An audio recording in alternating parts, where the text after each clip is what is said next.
दोस्तों आज का वीडियो कार्य और समय से संबंधित ही है, किंतु इसका नाम साझा, इसका नाम पार्टनरशिप, चूँकि ये कार्य और समय का एक भाग है। साझा, इसकी मात्र दो तीन पॉइंट होते हैं कॉन्सेप्चुअल, जो हम आपको अभी बताते हैं, उनको ध्यान से सुनिएगा। जैसे कि साझा के जैसे क्वेश्चन होते हैं तो ध्यान दें, वहाँ पे जब दी गई राशि समान हो तो लाभ का बंटवारा समय के अनुसार होगा। अर्थात आप जानते हैं कि लाभ बराबर समय गुणे पूंजी होती है। लाभ बराबर समय गुणे पूंजी, तो जिसका जितना ज़्यादा समय लगेगा, जितनी ज़्यादा पूंजी लगेगी, उसका उतना ज़्यादा लाभ होगा। ये तो आप सभी को मालूम है, ठीक है। किसी भी व्यापार में जितना ज़्यादा समय, जितनी ज़्यादा पूंजी, तो ज़्यादा पूंजी ज़्यादा समय का गुणा कर दो, लाभ आ जाएगा, ठीक है। तो ज़्यादा लाभ होगा। चलिए, तो हम आते हैं यहाँ पे, जब दी गई राशि समान हो, अर्थात राशि क्या हो, समान हो, ये पूंजी समान हो, तो लाभ का बंटवारा समय के अनुसार होता है, ठीक है। जब भी पूंजी समान हो तो लाभ का बंटवारा समय के अनुसार होता है।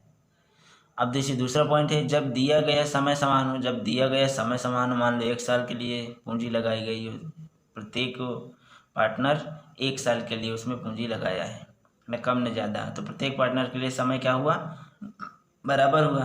जब समय बराबर है तो उसका जो लाभ होगा, जो लाभ प्राप्त होगा, वो पूंजी के अनुसार ही लाभ प्राप्त होगा, ठीक है। जिसकी जितनी ज़्यादा पूंजी उसका उतना ज़्यादा लाभ, ठीक है।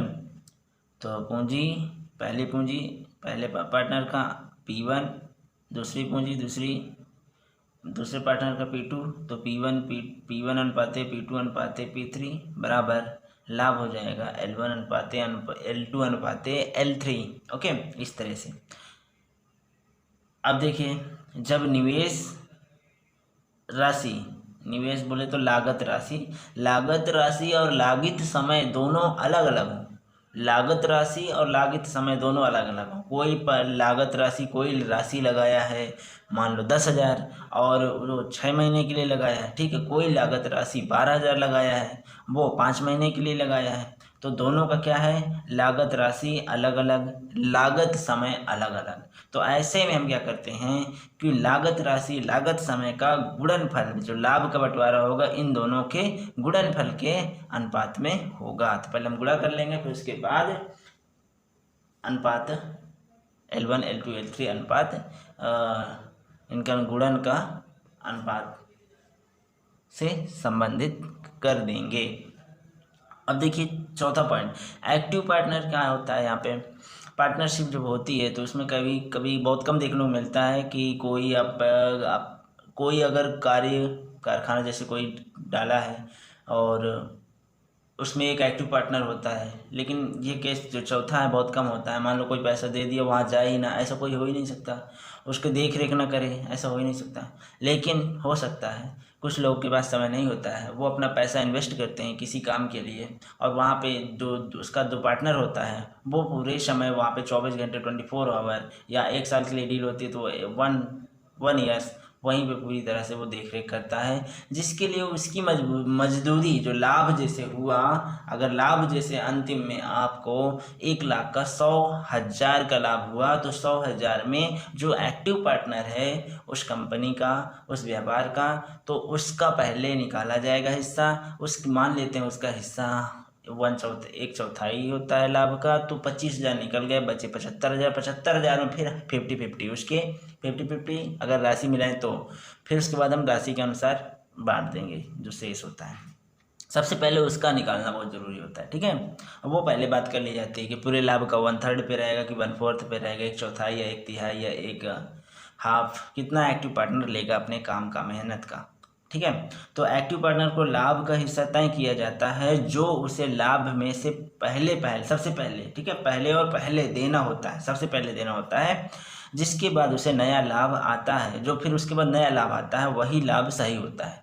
फिर जो नया लाभ एक्टिव पार्टनर को देने के बाद, जैसे मैंने कहा 100,000 में 25,000 आपने एक्टिव पार्टनर को दे दिया, उसके बाद जो आपके पास लाभ बचता है 75,000 रुपये के रूप में, वो आपका फिर अन्य लाभ के तरीके सवाल किया जाएगा, ठीक है। तो अब ये नया लाभ जो होता है वही सही लाभ होगा। क्वेश्चन फिर आप लगा सकते हैं, स्वतंत्र है, ओके। तो एक्टिव पार्टनर के लिए होता है कि आप उसको पहले ख़त्म कर दे दीजिए। बस इतना थोड़ा सावधानी रखनी है। तो चलिए टाइप नंबर 1 पे हम लोग चलते हैं। क्या है? लाभ। जब लाभ को बराबर बराबर बांटने को कहा जाए, ओके, जब लाभ को बराबर बराबर बांटने को कहा जाए तो लाभ, हाँ जी, जब आपको सवाल में कह दे, क्वेश्चन में कह दे कि समान लाभ देने की शर्त पर, ठीक है, टाइप आप समझ लीजिए, बराबर बराबर लाभ बांटने को कहा जाए, कहाँ? क्वेश्चन में। तो जैसे कि यहाँ पे पहले ही बोला गया कि भाई चलिए ठीक है इन्वेस्ट करते हैं, और लेकिन जो भी लाभ होगा, चाहे वो जो भी लाभ होगा वो समान समान होगा। तो जब समान समान होगा, ऐसे में देखें, ये ABC समान लाभ देने की शर्त पर एक व्यापार करते हैं। तीनों व्यक्ति इस शर्त पे व्यापार शुरू करते हैं कि सबको लाभ बराबर बराबर दिया जाएगा, ठीक है। ए की पूंजी 2 वर्ष, बी की पूंजी 2.5 वर्ष, सी की पूंजी 1.5 वर्ष तक लगी रही, चाहे सबको बराबर बराबर लाभ दिया जाएगा, चाहे वो 2 साल के लिए पूंजी लगाए, चाहे 2.5 साल के लिए, चाहे 1.5 साल के लिए, और चाहे 1 साल के लिए, ठीक है। उस बराबर बराबर अगर धंधे शुरू हो गया तो, ठीक है, बराबर बराबर लाभ दिया जाएगा। तो वो किस अनुपात में पूंजी निवेश किए?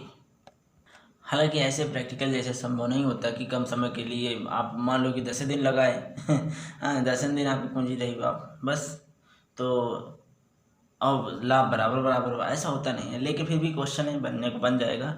और जब लाभ देने की शर्तें बराबर होगी तो उस केस में लाभ आपका समान होगा, कांस्टेंट होगा। तो नियम कहता है कि समय, अगर आपको पूंजी दी है तो समय निकल आएगा, समय दिया तो पूंजी निकल आएगी, बस एक दूसरे के व्युत्क्रमानुपाती होते हैं।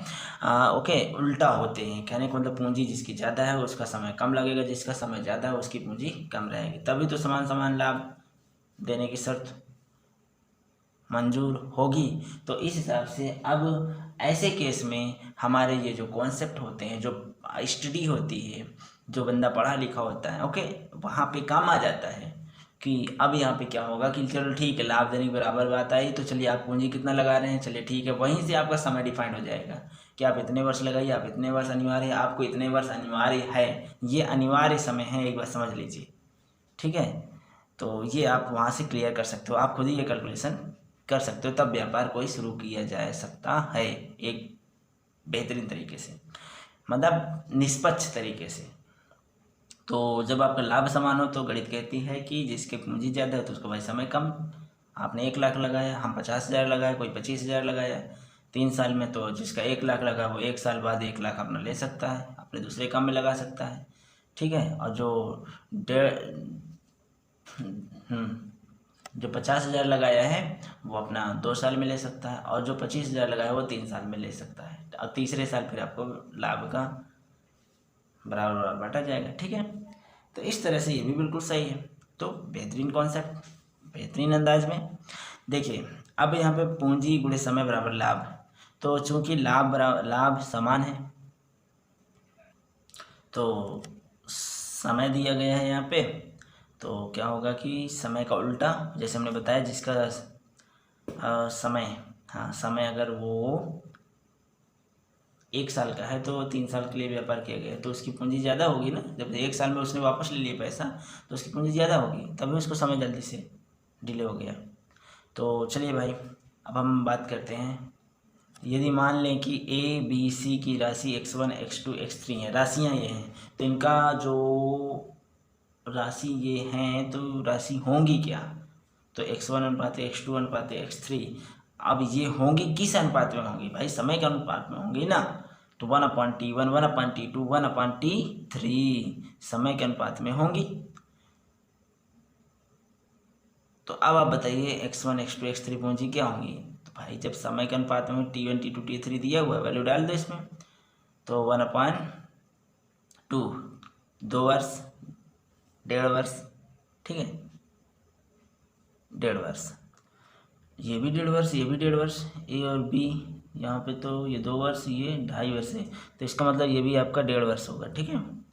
तो 1 सही 1/2, ये भी 1 सही 1/2, 1.5 वर्ष 1.5 वर्ष, तो यहाँ पे 3/2 3/2, तो यहाँ से आंसर आ जाएगा 2/3 2/3, और इसका अनुपात पूंजी का जो होगा 3:4:4, ठीक है, 3:4:4। समझ में आई बात?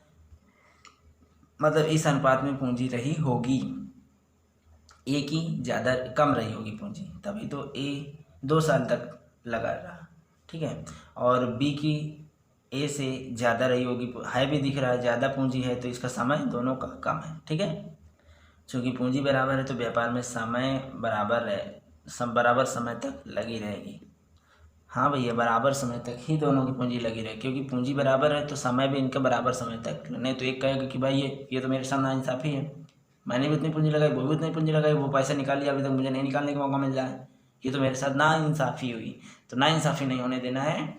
और चूँकि हमें कॉन्सेप्ट पे रहना है, लाभ को क्या करना है, समान समान बांटना है ना, तो इसलिए हम लोग नियमानुसार अनुक्रमानुपाती, व्युत्क्रमानुपाती, proportional, okay, directly proportional, indirectly proportional और कांस्टेंट, इन सारे नियम का पालन करना है। टाइप नंबर वो क्वेश्चन नंबर 2 नेक्स्ट। अब देखिए यहाँ पे आपका यहाँ पे पूंजियाँ क्या दिया है, अलग अलग समय के लिए निवेशित करते हैं, ये इतनी पूंजी है, 2 लाख, 1.5 लाख और 1 लाख, ऐसे ये पूंजी निवेशित करते हैं। यदि 26 महीने के अंत में 26 मंथ एक व्यापार शुरू करते हैं, व्यापार को पता लगा कि इसका ख़त्म हो गया 2 साल 2 महीने में व्यापार धड़ाम हो गया, तो 26 महीने के अंत में कुल लाभ देखा गया व्यापार में। तो व्यापार में हाँ 26 महीने के अंत में लाभ बराबर बराबर बांटें, ये भी शर्त है। ठीक है, टाइप नंबर 1 में हम इसी सवाल देख रहे हैं जिसमें बराबर बराबर लाभ की बातें कर रहा है। इससे फ़ायदा क्या होता है कि हमारा जो सूत्र होता है लाभ बराबर पूंजी गुणे समय, तो वहाँ पे लाभ कांस्टेंट हो जाता है। और मैंने कहा है कि कांस्टेंट नियम, व्युत्क्रमानुपाती, इन्वर्सली प्रोपोर्शनल, ये सारे नियम का पालन करते हुए हमें आगे बढ़ना है। अगर लाभ यहाँ बराबर बराबर कह रहा है तो लाभ को हम कांस्टेंट मानेंगे, इसका मतलब है कि पूंजी इन्वर्सली प्रोपोर्शनल टू टाइम। तो यहाँ पे पूंजी जो लगी हुई है वो टाइम के इन्वर्सली प्रोपोर्शनल होगी। जैसे कि यहाँ पे मान लेते हैं, अगर टाइम पूछ रहा है तो मान लीजिए कि तीनों का टाइम, ABC का टाइम T1 T2 T3 है, तब T1 T2 T3 इसकी पूंजी के में कैसे संबंधित रहेगा, इन्वर्सली प्रोपोर्शनल। T1 का 1/x1 और T2 का 1/x2, T3 का 1/x3। और डायरेक्ट यहाँ पे आपका ये आपका पूरा क्या जाएगा, अनुपात किसका, टाइम का। तो 1/2 लाख, 1/1.5 लाख, 1/1 लाख, ऐसे करते हैं आप। तो इसको काट दीजिए, 5 को 20, 5 3 15, 5 दूनी 10, तो 4 3 2, 4 3 2। अब इनका लासा लेंगे तो आ जाएगा कितना, हाँ 4 3 2। ठीक है, तो 3 अगर है तो मोस्टली 24 ही आता है लासा, ये सम संख्या है। तो यहाँ पे 24 लासा आएगा, 24 से गुणा करेंगे तो यहाँ पे 4 6 24 और 3 8 24, 2 का 12, 24 में 12 बार हो जाएगा। तो अब यहाँ पे 6 8 12, ठीक है, इसको फिर से आप काटेंगे तो 3 4 6, ये आपका सरल अनुपात में, इस अनुपात में समय का प्रबंधन रहेगा। तो अगर ये पूरा आपका 6 साल चलता है तो 3 साल में ए वाला ले लेगा क्योंकि इसकी 2 लाख पूंजी है, और 2 साल में ये आपका 1.5 लाख वाला उससे ले लेगा और निकाल लेगा अपनी पूंजी। और ये जो 1 लाख डोनेट किया है वो उसकी 6 वर्ष तक चलती रहेगी। ठीक है, लेकिन यहाँ पे 26 महीने की बात की, ये तो समझा रहे थे, यहाँ पे कुल कितना समय 26 वर्ष लगा है। तो चलिए, अगर यहाँ पे 26 वर्ष लगा है तो कुल समय यहाँ पे 26, यहाँ तो बी का कुल समय कितना होगा अगर रियल में देखा जाए तो फिर ये अनुपात से आके ये एक सूत्र में चला जाता है। अनुपात से एक सूत्र में आता है जैसे कि मेन अपान टोटल इंटू टोटल। एक समय सूत्र मैंने बहुत ही हमारा फेमस चल रहा है हमारी वीडियो में, मेन अपान टोटल इंटू टोटल, MTT मेन अपान, जैसे मेन का है बी का मेन निकालना है तो मेन बी होगा, तो मेन मतलब 4 बटे टोटल, 6 4 10 3 13 टोटल हो गया, गुणे टोटल बड़ा टोटल, मेन अपान टोटल गुणे बड़ा टोटल। तो बड़ा टोटल यहाँ पे समय आ जाएगा यहाँ पे 26 माह, तो 13 दूनी 26, 4 दूनी 8, 8 महीने। अगर वो 26 मंथ व्यापार चला तो उसमें 8 महीने तक बी की पूंजी लगी रहनी अनिवार्य है, समान समान लाभ के लिए। ओके, चलिए टाइप नंबर 2 पे आते हैं। साझा वाले प्रश्न एक अलग प्रकार का लाभ, साझा वाले प्रश्न होते हैं और क्योंकि एक अलग प्रकार के हम साझा पार्टनरशिप वाले जो विशेष प्रश्न हैं और जिसमें हम एक विशेष लाभ की चर्चा करेंगे। जैसे कि हम लाभ की चर्चा तो वहाँ पे भी करते थे, लाभ बराबर विक्रय मूल्य माइनस क्रय मूल्य करते थे ना, साधारण ब्याज में, चक्रवृद्धि ब्याज में लाभ प्रतिशत बराबर लाभ बटे क्रय मूल्य गुणे 100 करते थे ना। तो ये एक डिफरेंट प्रकार का लाभ है, लाभ बराबर पूंजी गुणे समय या समय गुणे पूंजी। ठीक है, तो इसको समझने की कोशिश कीजिए। जैसे क्वेश्चन नंबर स्टार्ट करते हैं। ए बी सी 3 व्यक्ति हैं जो कि एक व्यापार में तीनों क्रमशः 1/2, 1/3, 1/4 के अनुपात में पूंजी लगाया। ठीक है, 3 व्यक्ति हैं, इसी से अनुपात में पूंजी लगाया। 4 महीने बीतने पर ए अपनी पूंजी का 1/2 भाग निकाल लेता है और 8 महीने बाद, अर्थात 4 महीने बाद तो वो निकाला और 8 महीने बाद, 8 महीने और बाद, इसको बात ऐसे भी समझ सकते हो कि 4 महीने बाद वो निकाला और इसके आगे के समय मतलब और 8 महीने और बाद। तो ये वाला हमने और अपने से लिखा है कि थोड़ा और क्लियर हो जाए कि इसके बाद और कर दोगे तो कुल कितना हो जाएगा। 4 महीने तो वहाँ और ये 8 महीने, 8 4 12 महीने, 12 महीने का मतलब 1 वर्ष बाद। ठीक है, 8 महीने बाद यदि 1012 रुपये का लाभ हो तो तीनों के बीच बांटा गया, जो तीनों के बीच बांटा गया तो सी को कितना लाभ प्राप्त होगा ये बताना है। तो यहाँ पे हम समझाने का प्रयास ये कर रहे हैं यहाँ पे कि आपको क्वेश्चन में हो सकता है ऐसे ना लिखा रहे और बीच में आपको और 8 महीने बाद, तो थोड़ा सा दिमाग ये भी लगाना है कि किस टाइप से क्वेश्चन करना चाहता है कि इसके बाद कि व्यापार जब इनिशियल उस समय के बाद, थोड़ा सा आपको हिंट जरूर मिलेगा और नहीं तो आप इनिशियल मान लीजिएगा। ठीक है, हाँ, अगर थोड़ा सा भी हिंट मिल रहा है तो आप उसके आगे जोड़ेंगे समय। जैसे 4 महीने बाद भी ये हो गया और उसके जस्ट बाद फिर 8 महीने बाद, तो 8 4 12। ठीक है, तो तब लाभ है। ठीक है, अभी नहीं कि 8 महीने बाद तो 8 महीने तक व्यापार चला, नहीं, तब का लाभ ये 4 महीने उधर, 8 महीने ये, 8 4 12 मतलब 1 वर्ष बाद का लाभ है ये। ठीक है, अब अगर ना समझ में आए तो फिर 8वें वर्ष में लाभ मानिएगा। वो तो अपने IQ पे निर्भर करता है क्वेश्चन को कैसे जज किया जाए। ठीक है, तो थोड़ा सा ये था जहाँ पे आपको ध्यान देना है, कहीं ऐसा ना हो कि यार हमने ध्यान ही नहीं दिया, है ना। तो इस चीज़ पे ध्यान देना है, इसलिए मैंने इस टाइप का क्वेश्चन एक लिया। तो सी को कितना लाभ प्राप्त होगा। तो चलिए भाई, हमने सबसे पहले क्या थोड़ा टेबल बना लिए, सिस्टम से काम करते हैं चूँकि साइंटिफिक है अप्रोच वाले हैं। तो यहाँ पे हमने एक टेबल बना ली। सोचिए, ये एक टेबल है, व्यक्ति ए बी सी ऐसे हमने लिख लिया, ए बी सी आप भी लिख लिया करो, फिर पूंजी होगा, समय होगा, लाभ होगा और क्या होगा। ठीक है, तो अभी देखो पीछे वाला तो बहुत सरल था, लाभ बराबर होता था पूंजी और ये समय एक दूसरे के इनवर्सली प्रोपोर्शनल रहा करता था, उल्टा।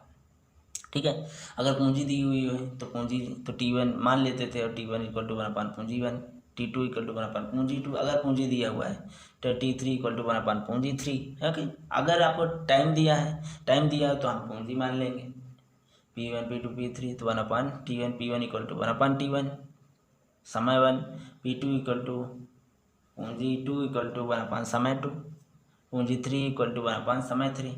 ठीक है, इस तरह से बस डायरेक्ट आपको आंसर ले लेना है। ये टाइप नंबर 2 में थोड़ा सा आपको, चूँकि ऐसा कुछ है नहीं कहा गया कि लाभ बराबर बराबर हो, इसलिए आप टेबल बनाया करिए, ABC तुरंत लिखिए। ठीक है, जितने भी यहाँ पे ABCDEFGH जितने भी पार्टनर हैं उनको लिख डालो। उसके बाद फिर पूंजी समय लाभ, इसके अलावा कुछ है ही नहीं है साझा में, पार्टनर में समय पूंजी लाभ तो जितना हो सके आप पूंजी को क्या करें, अनुपात में बदल लें, काट पीट लें। ठीक है, तो जैसे इसको हमने क्या किया, पूंजी 1/2, 1/3, 1/4 है ना यहाँ पे लगी है, तो हमने क्या किया कि 2 3 4 जाए, तो इसमें मैंने देखा कि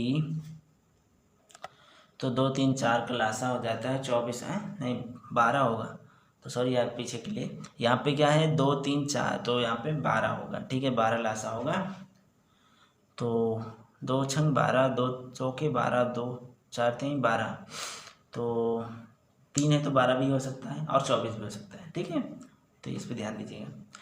लासक, अब हम क्या करें, पूंजी का हमारा सरल अनुपात हो गया। ठीक है, अब समय पे जाते हैं। समय में देखेंगे तो ये 4 महीने तक क्या 4 महीने तक, 4 महीने बीतने पर ए अपनी पूंजी का आधा भाग निकाल लेता है।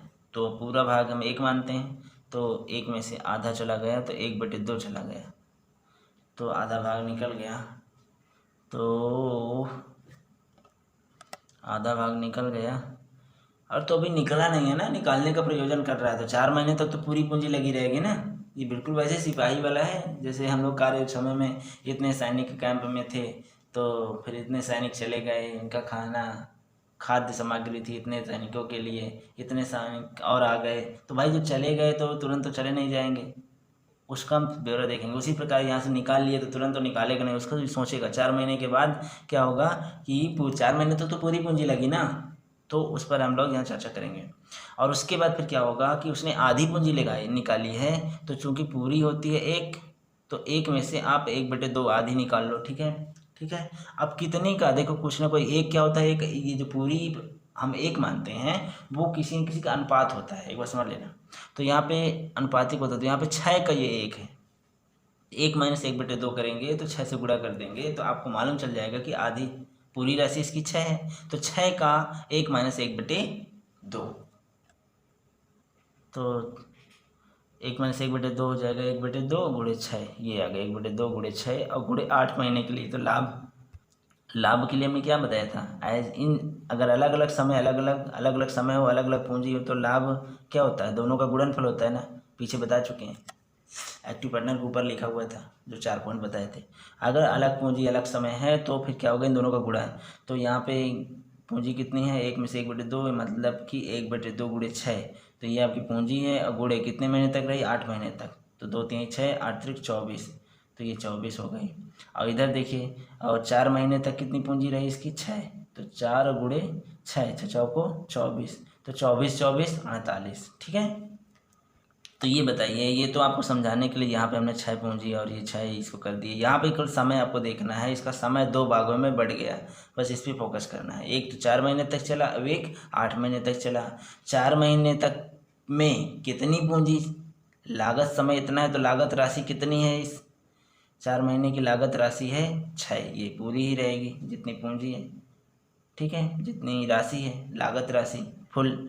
और उसके बाद फिर ये आधी हो जाएगी, इसका आधी, ठीक है, ये तो 3 होता है आधी, 8 × 24, ठीक है, 3, तो 8 × 24 यहाँ से आएगा, और यहाँ पे 6 चौको 24, यहाँ से 24 24 48, ठीक है। और चलिए 48 लाभ हो गया। अब इसमें देखिए पूंजी ये है और समय 12 महीने, तो 12 चौक 48, ठीक है। पूंजी ये है, समय ये है, तो बातें 36, दोनों गुणा करेंगे तभी तो लाभ आएगा 36। अब देखिए 48 और 36 का अनुपात का हमेशा हम रेशियो करते हैं अनुपात में, क्योंकि बहुत ही सरल होता है ये, तो तुरंत अनुपात कर लेते हैं। ये देखिए पूंजी पूंजी अनुपात, समय समय अनुपात, लाभ लाभ अनुपात, तो हम लोग क्या करेंगे, इसको अनुपात करते हैं तुरंत। तो 12 दूनी, सॉरी ये क्या है, 48 48 36, तो 12 3 36, 12 चौक 48, 12 चौक 48, तो यहाँ पे 4 यूनिट 4 यूनिट और यहाँ पे 3 यूनिट, ठीक है। अब देखिए ये सब यूनिट यूनिट से, ये पूरी यूनिट तालिका है, और वो भी कैसी, गिरगिट यूनिट तालिका, खूब बदलती रहती है, देखो ना पूंजी इतनी है, बदल गई इतनी महीने में, लाभ इतना था, बदल गया इतना, पूंजी भी बदल गई, लाभ भी बदल गया, कहने का मतलब ये गिरगिट रेशियो तालिका है। गिरगिट ये लिखा भी, गिरगिट अनुपातिक तालिका, गिरगिट अनुपातिक तालिका, तो ये सबको अनुपात में मिल जाएगा। यहाँ पे आप देखोगे कि यहाँ पे टोटल अनुपात किसका, जो आपको दिया उसके कर लो, जैसे कि 1 यूनिट बराबर कुल लाभ, अगर लाभ दिया है तो कुल यूनिट, कुल लाभ इन रुपया और कुल लाभ इन यूनिट, तो रुपया दिया रहेगा क्वेश्चन में और लाभ दिया रहेगा ये यूनिट, गिरगिट यूनिट तालिका में ये यूनिट दिया रहेगा, यूनिट तालिका, गिरगिट यूनिट तालिका बोल सकते हैं, गिरगिट रेशियो के यूनिट कहते हैं, अनुपात ये सब आपका यूनिट रेशियो अनुपात एक ही बात है। तो गिरगिट यूनिट तालिका से आप यूनिट वाली डाल सकते हो। तो कुल लाभ यूनिट में कितना, 4 4 8 3 11, ये डाल दिए, और कुल लाभ क्वेश्चन से ले लेना 1012, तो यहाँ से 1 यूनिट का मान निकल आएगा, 11 से भाग दोगे तो 92 रुपये आ जाएगा, ठीक है। 11 9 99, 2 बचा, 11 दूनी 22, तो इस तरह से 1 यूनिट का 22 आ गया। तो सी का लाभ कुल कहाँ भी है, सी का ये है, सी का 3 यूनिट लाभ है, तो 1 यूनिट का मान निकल आया 92 गुणे 3 कर दो तो 276 आंसर किसका, सी का लाभ। अगर बी का लाभ पूछता तो 4 गुणे 4 यू का मतलब यू का मान तो निकल आया कितना, 92, तो 4 गुणे 92 कर दो, ठीक है। तो 4 दूनी 8 और 4 9 36, 368, इस तरह से बी का लाभ आ गया। इस तरह ए का लाभ भी आ जाएगा, ठीक है। अब बी का लाभ ए का लाभ बराबर है तो 368 उसका भी होगा, और 368 और ये 276, तीनों को जोड़ेंगे तो कुल लाभ हो जाएगा आपका 1012 रुपये। ठीक है, ये जो क्वेश्चन में दिया गया है व्यापार के अंत में 12 महीने के अंत में। ठीक है, 8 और 4 कुल मिला के 12, ये नहीं कि 8 महीने बाद, तो इसका मतलब 8 महीने बाद व्यापार बंद, 4 पहले था, और वो भी किसी एक पे बताया गया ना। तो इस क्वेश्चन के जो एक करंट लाइन है वो आपको मैं पढ़ रहा हूँ। ए अपनी पूंजी का आधा भाग निकाल लेता है और 8 महीने बाद लाभ 1012 रुपया होता है, और 8 महीने बाद लाभ 1012 रुपये होता है। तो और 8 महीने बाद, और 8 महीने बाद, आप समझ सकते हो कितना टाइम हो। अब देखिए नेक्स्ट क्वेश्चन, 3 साझेदार क्रमशः 60,000, 90,000 और x हजार रुपये लगाकर 6 महीने का व्यापार करते हैं। यदि अवधि के अंत, ठीक है,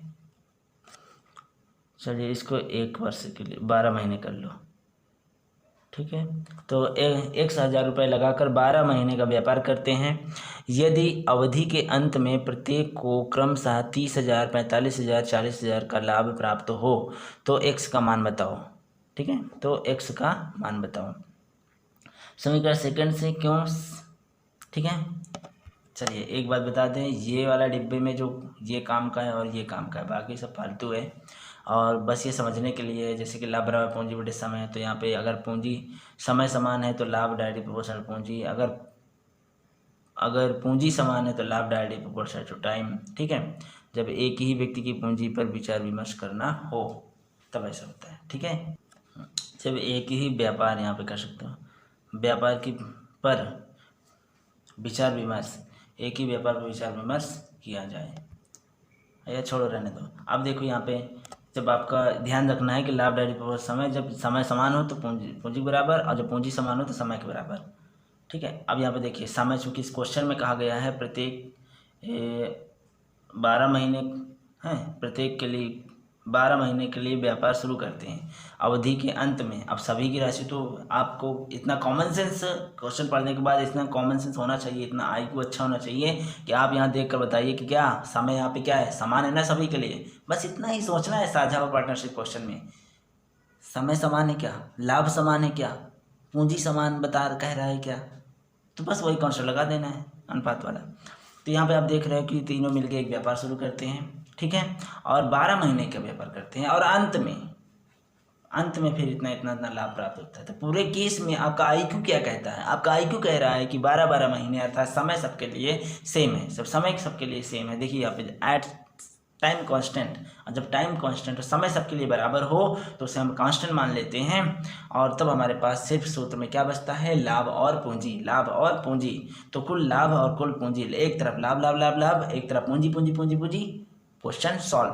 तो देखिए यहाँ पे एक तरफ हम लोग करते हैं क्या है, ये आपका क्या x है, ये आपका है पूंजी 60,000, 90,000 और 1,000, 60,000, 90,000 और 1,000, ये आपकी पूंजी है। और ये जो आपका 30, 45, 40, ये आपका लाभ है। 30 बोले तो 5 छक्का 30, 45, 5 9 45 और 5 8 40 अनुपात में, तो इसलिए सरल कर लिए। ठीक है, तो एक तरफ लाभ लाभ लाभ, एक तरफ पूंजी पूंजी पूंजी पूंजी।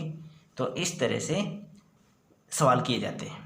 अब चूंकि x वाला देखते हैं तो कोई भी दो ले लीजिए, चाहे ये 190 ले लीजिए या 160 ले लीजिए। अगर 160 लेते हो तो यहाँ पे भी 8 और 6 लेना पड़ेगा। ठीक है, ये हो गया।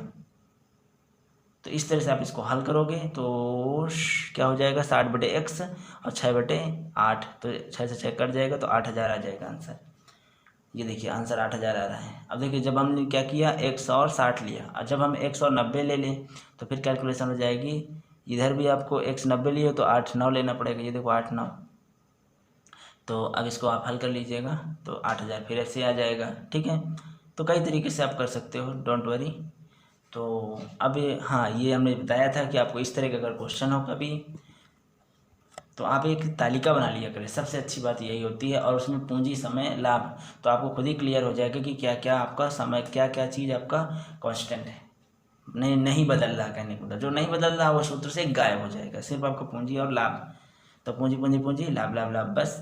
और बस इनको क्या करना है, हमने बताया ये गिरगिट यूनिट तालिका है। यूनिट तालिका मतलब अनुपातिक, इसमें अनुपात में रेशियो आता है, जो जो कट जाए यहाँ से, ये तीनों कट जाए। तो यहाँ पे 30, 45, 40 काट दीजिए, 6 9 8 आ जाएगा। ठीक है, यहाँ से काटोगे कुछ नहीं कट रहा है, यहाँ से सब कटेगा, ये तो साफे हो गए, बराबर है। तो अब यहाँ पे अनुपात आ गया, ये अनुपात, पूंजी पूंजी पूंजी बराबर लाभ लाभ लाभ, बस खत्म। तो इसलिए तालिका से आप शुरू करें, क्वेश्चन सॉल्व डालें और यहाँ से शुरू करें, बस ABC, तुरंत पूंजी और तुरंत लाभ, और इनका अनुपात निकाल के आंसर। और किसी फलाने की पूंजी लाभ बतानी है, या किसी फलाने का क्या बताना है, पूंजी है, लाभ बताना है, कितना टोटल लाभ हुआ, अनुपात नहीं चाहिए उसे, वास्तविक में कितना लाभ चाहिए, तो फिर वही सूत्र लगाना, मेन अपान टोटल गुणे बड़ा टोटल, मेन अपान टोटल गुणे बड़ा टोटल। तो दोस्तों जितना मैंने बता दिया है, इससे ज़्यादा कुछ नहीं आपको पढ़ना, ना इससे ज़्यादा कुछ फ्रेम करना है दिमाग को, सारे पार्टनरशिप के सारे सवाल हो जाएंगे। ओके, सब इसी के अंतर्गत, इसी प्लेटफॉर्म के अंतर्गत जितनी जब बातें बताई हैं, सारे आपके सवाल हो जाने हैं। ओके, इस वीडियो को नॉलेजफुल बनाने के लिए दोस्तों मैंने टाइप नंबर 3 ली है, बेसिक गणित से महत्वपूर्ण प्रश्न। ओके, और ये क्योंकि मेरी प्रत्येक वीडियो को जो लोग पूरा देखते हैं बिल्कुल एनर्जी से भरे होते हैं, और हर तरीके से उनके क्वेश्चन, मतलब पूरा आपका एक चेंज मिलता है। ठीक है, चलिए, तो अब यहाँ पे टाइप नंबर 3 बेसिक मैथ से महत्वपूर्ण प्रश्न, इस पे हम बढ़िया बढ़िया क्वेश्चन करने वाले हैं। तो चलिए, क्वेश्चन 1 आपका है, ऐसी सबसे छोटी संख्या ज्ञात करो जिसमें से 8 कम हो जाने पर या 8 हटाने पर संख्या 21, 28, 36 और 45 से विभाजित हो जाए। तो ऐसी सबसे छोटी छोटी संख्या बतानी है, मतलब कि लघुत्तम समापवर्तक, मतलब ऐसे लघु संख्या बतानी है, छोटी मतलब लघु संख्या बतानी है जो 8 कम हो जाने पर इसको विभाजित कर देती है। इसका मतलब 8 कम कह रहा है, तो 8 हम जोड़ देंगे, वही हमारी अभिष्ट आंसर होगा, है ना। किसमें, लघु में। लघु क्या होता है, लासा, छोटी छोटी संख्या, सबसे छोटी संख्या लासा होती है ना। तो इनका हम लासा निकाल दें, और 8 हटाने पर कह रहा है तो हम जोड़ कर रख देते हैं, तो जो कोई भी 8 हटाएगा इस क्वेश्चन को पढ़ के, और वो पूरा पूरा ये विभाजित कर लेगा। ठीक है, तो हम ऐसी पका के संख्या रख दें, बढ़िया फर्स्ट क्लास, बढ़िया। 8 हटाने को कह रहा है तो 8 जोड़ के रख दें, 8 जोड़ के रख दें, फिर जो भी भैया लोग आएंगे 8 हटाएंगे और इससे विभाजित करेंगे, पूरी विभाजित हो जाएगी, है ना। तो चलिए फिर लासा निकाल देते हैं इनका विभाजित के लिए, हो विभाजित हो जाए तो लासा ही निकाल लेते हैं, तभी वही विभाजित कर लेगा। ये संख्या 21, 28, 36 और 45 से विभाजित हो जाए, तो हम लासा निकाल लेते हैं जो इन तीनों से, चारों से विभाजित हो जाएगा। तो चलो, लासा के लिए 21 है, 3 से 21, 28 के लिए इसके बाद गुणनखंड करेंगे तो 2 गुणे 2 गुणे 7, 36 के बाद गुणनखंड 2 गुणे 2 गुणे 3 गुणे 3 गुणे, ठीक है। 45 का 3 गुणे 3 गुणे 5 बराबर, अब देख लीजिए यहाँ पे 2 की पावर 2 7, यहाँ 2 की पावर 2, 3 की पावर 2, यहाँ पे 3 की पावर 2 5, ठीक। अब देखिए ये आपके अभाज्य गुणनखंड हो गए। अब यहाँ पे हमें कौन कौन से अभाज्य संख्या चालू कहाँ से होती है, 2 3 5 7 11 13, यहाँ शुरू होती है अभाज्य संख्या, और बता भी चुके हैं 1 से 25 तक आपकी 9 होती हैं। तो अभाज्य गुणनखंड का कलेक्शन 2 3 5 7, यहाँ पे 2 भी है, 3 भी है, 5 भी है, 7 भी है, क्या या फिर 11 भी है, क्या 11 नहीं तो आगे नहीं लिखेंगे, जो जो यहाँ पे हैं अभाज्य गुणनखंड में यहाँ से लेके यहाँ तक आप देख लीजिए, वो यहाँ लिख लेंगे। लासा में ये सारे आएंगे। अब वो बात अलग है, इसमें x घात, इसमें y, इसमें z, इसमें u, ठीक है, घात अलग अलग होंगी। चलिए, लासा में ये जरूर रहेगा, ये जरूर रहेगा, ये जरूर लिख लीजिए या तो सब गुणे में, ठीक है। अब देखिए 2 की अधिकतम घात यहाँ पता करिए, 2 की अधिकतम घात कहाँ पे, ये है, तो ये आ जाएगी। अब 3 की अधिकतम घात, 3 की अधिकतम घात, 3 की अधिकतम घात ये है 3 की पावर 2। 5 की अधिकतम घात, 5 की अधिकतम घात ये है 1, और 7 की अधिकतम घात, 7 की अधिकतम घात चाहे ये मानो चाहे ये मानो ये है, ठीक है, अधिकतम घात कोई भी ले लो। तो इस तरह से आपका ये आपका लासा आ गया। कितना सिंपल है, 2 दूनी 4, 3 त्रिका 9 और ये 5 7, तो 5 को 20, 9 से 63 और 63 दूनी 26, 126। तो अब क्या है, ये हमारा लासा आ गया 126। क्या हुआ, लासा, ये क्या निकाले अभी आपने, लासा 1260, आपने क्या निकाला, लासा। तो लासा में हमने क्या कहा था, लासा में आप 8 लसाई दो, 8 जोड़ दो, जोड़ के रख दो, ठीक है। तो कोई भी आएगा 8 हटाएगा और इनसे विभाजित करेगा तो हो जाएगा। इसलिए क्योंकि उसकी आदत होगी इस क्वेश्चन को पढ़ने के बाद, जो भी यहाँ रखोगे अगर इसको रख दिए तो इससे 8 घटाएगा तो फिर तो भाई गड़बड़ है। इसलिए अब इसमें 8 जोड़ दीजिए, 1268 कर दो, इसमें से 8 घटाओगे तो क्या बन जाएगा, लासा। ठीक है, समझ गए, बहुत काफ़ी है। अब यहाँ पे देखिए, अगर वो कहता है कि 8, क्योंकि इसके अनुसार लोग करेंगे, वहाँ वही संख्या रखनी है, 8 कम करने पर तो 8 कम कर दोगे लासा बन जाएगा। अगर ये कहता है कि 8 जोड़ने पर, तो 8 जोड़ने पर कुल मिला के लासा बनाना है, तब वही उसी को विभाजित कर जाएंगे, ये सभी संख्याएं से वही विभाजित हो जाएगी, वही विभाजित होगी, कौन, लासा, इन सभी से। तो हमें क्या करना है, अगर जोड़ने को कहे 8 जोड़ने पर, तो लासा से आप 8 माइनस कर दो। अगर जोड़ने के लिए कहे तो लासा से आप 8 माइनस कर दो, 1252 लिख दो आंसर में। तो उसमें 8 जोड़ेगा तो वो हो जाएगा 60। ये आप जानते हैं कि वो 60 पहुंच गया तो लासा हो गया। दैट मीन्स बल्ले बल्ले ये सब क्या इन संख्याओं से वही विभाजित हो जाएगी। तो कम करने के लिए कहे तो जोड़ेंगे, जोड़ने के लिए कहे तो घटाएंगे। चलिए भाई अगला क्वेश्चन, 5 अंकों की सबसे छोटी संख्या याद करो जिसे 12, 42 और 63 से विभाजित करने पर प्रत्येक स्थिति में शेष 9 बचे। देखिए शेष 9 बचे, तो ऐसे क्वेश्चन में आपको फ्रैंकली सॉल्व करना होगा, फ्रैंक होकर सॉल्व करना होगा, फ्रैंक होकर। ठीक है, शेष 9 बचे, बच जाएगा भाई, बच जाएगा भाई। अरे जब हम जोड़ देंगे 9 तो शेष तो बचेगा ही। किस में जोड़ें, कह रहे सबसे छोटी संख्या ज्ञात करो जो ये से इनसे विभाजित हो जाए। तो वो अपने लड़कों से विभाजित हो जाता है, कौन, लासा। तो इसका मतलब ये लासा निकाल लेते हैं, वही विभाजित हो जाएगी। ठीक है, शेष 9 बचे तो अरे भैया 9 जोड़ देंगे। ठीक है, इसलिए मैंने बोला फ्रैंक रहिए भाई, ऐसे क्वेश्चन के लिए फ्रैंक रहना बहुत ज़रूरी है। 9 जोड़ देंगे। ठीक है, तो चलिए पहले हम निकालते हैं लासा।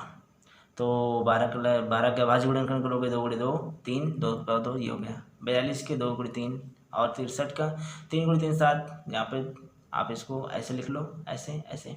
अब कुल अभाज्य कितनी यूज हो रहे हैं, 2 3 5 तो है नहीं है ना, लिखो 7 हो रहा है, लिख लो। अब इनको ये तो आपके लासा में होंगे ही होंगे।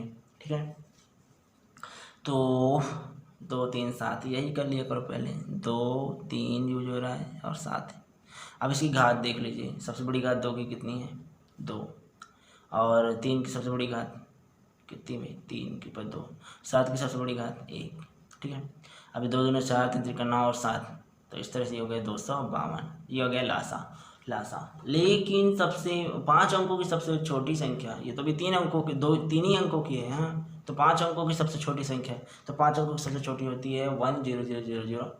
हाँ, यही तो होती है। तो क्या करें कि आप इससे ये जो लासा आया है उसके आसपास पहुंचना है। 5 अंकों की छोटी से छोटी संख्या के आसपास की संख्या के लिए, उसके आसपास की संख्या, तो उससे बहुत दूर है ना, 5 अंकों से बहुत दूर है, तो उसकी संख्या, आसपास की संख्या के लिए आप 5 अंकों की छोटी छोटी संख्या में 252 का भाग दे दो।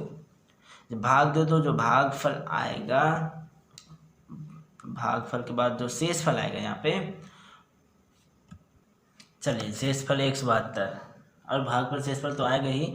लेकिन देखिए मेन कॉन्सेप्ट ये है कि जब इसको भाग देंगे तो चूँकि 3 अंकों को 5 अंकों तक पहुंचाना है, अगर ये इससे पूरा भाग चला जाता पूरे बार में, शेषफल 0 आता, तो फिर हम कहते कि अरे भैया ये 3 अंक की है, ये 5 अंक की है, तो चल भैया तू ही सही है। काहे से कि हमारी जो संख्याएं हैं इनसे विभाजित करके प्रत्येक स्थिति में शेष 9 बचे, तो हम इसी में 9 जोड़ देते, आंसर आ जाता। ठीक है, मतलब विभाजित करके, विभाजित होनी चाहिए ना ये तीनों संख्याएं जो हैं विभाजित, इसको तो विभाजित कर देंगे क्योंकि ये लासा है। अब ये जो लासा जो जिस संख्या को विभाजित कर दे तो उसको भी ये तीनों संख्या विभाजित कर देंगे। इसीलिए मैं कहता हूँ कि ये जो लासा है अगर ये 5 अंकों वाली को विभाजित पूरी तरह कर देता तो निश्चित रूप से इसके बच्चे भी इसको विभाजित कर देते, और ये विभाजित करने पर ही और साथ साथ हमें 5 अंकों की संख्या मिल जाती।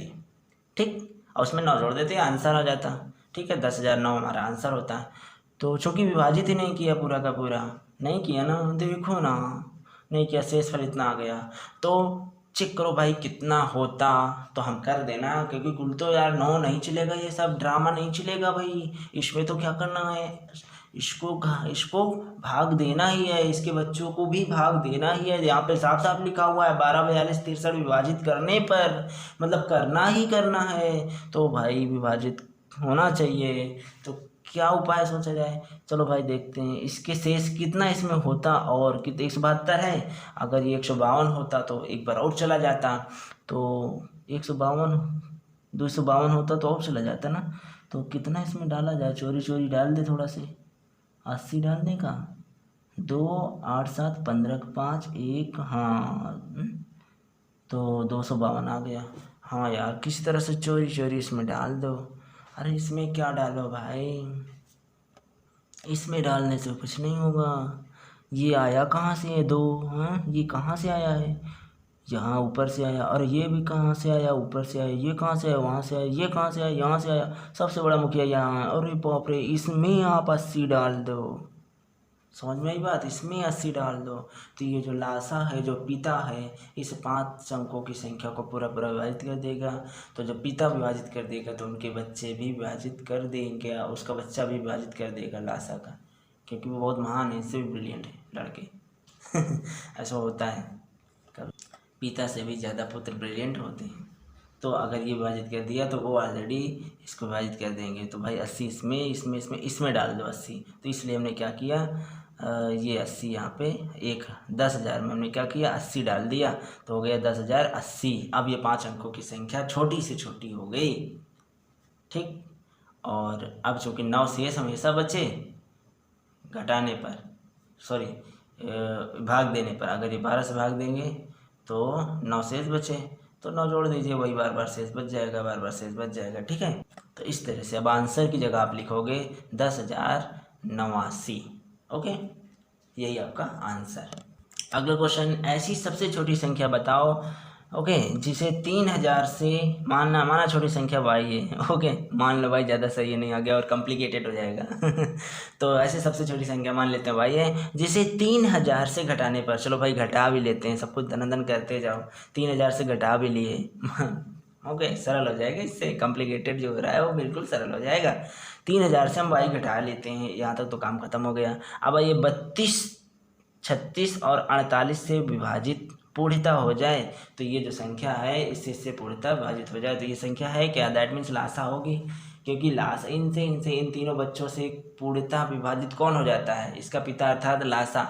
तो लासा होता कहाँ से, आता कहाँ से है, 32 और 36 और 48 से ही आता है। तो चलिए भाई 32, 48, 36 को हम लासा निकालते हैं, ठीक है। तो कहने का मतलब ये जो अंतर है घटाने पर 32, 36 और 48 से पूर्णतः विभाजित हो जाए, तो घटाने पर 3,000 माइनस वाई कर दो, और घटाने पर ये इनसे विभाजित हो जाए, अर्थात इस संख्या को लासा के इक्विवेलेंट मान सकते हैं, क्योंकि लासा ही, इस संख्या को लासा के इक्विवेलेंट मान सकते हैं, क्योंकि इनसे विभाजित होने का मतलब है लासा को विभाजित कर देना, इनसे विभाजित होने का मतलब लासा को विभाजित कर, इन्हें का घटाने पर ये जैसे पूर्णतः विभाजित हो जाए, तो ये जो है वो लासा ही तो होगा, क्योंकि इनकी इतनी औकात नहीं है, ये सिर्फ घर के शेर हैं, अपने पिता को ही उल्लू पढ़ाते रहते हैं। तो अगर ये उल्लू पढ़ा दिए, विभाजित पूर्णतः हो जाए, इसका मतलब ये उल्लू पढ़ा दिए, ये तीनों इडियट, किसको उल्लू पढ़ाए, ये इडियट जो हैं सिर्फ अपने पिता को ही उल्लू पढ़ा सकते हैं। तो दैट मीन्स जो भी यहाँ पे संख्या आती है वो और कोई ना हो करके इन तीनों इडियट का वो पिता ही है, ठीक है। यहाँ पे जो भी संख्या है वो और कोई संख्या ना हो करके, और कुछ भी ना होते हुए, वो कौन सी संख्या होगी, वो इनका पिता ही होगा, लासा। तो हम कह सकते हैं कि मान लेते हैं लासा, इन तीनों का लासा जेड है। तो अब ये समीकरण हमारी बन सकती है कि ये जो बराबर, ये किसके बराबर हो सकता है, जेड के, ठीक है। ये जो पूर्ण विभाजित हो जाए तो हम समझ गए वही विभाजित होगी लासा, तो ये बराबर जेड लासा के। तो ये हमारा एक समीकरण आ सकता है, और जहाँ जेड है वो क्या है, लासा है, ठीक है। इनको हमने लासा कह दिया है बाई क्वेश्चन, ये चीज़ को, तो 300 माइनस वाई बराबर लासा वैल्यू निकालो भाई। तो कहाँ से लासा, चलो भाई भाग विधि से कर देते हैं भाई। हाँ, दो, कई बार हमने गुणनखंड विधि से किया, इसको भी समझिए।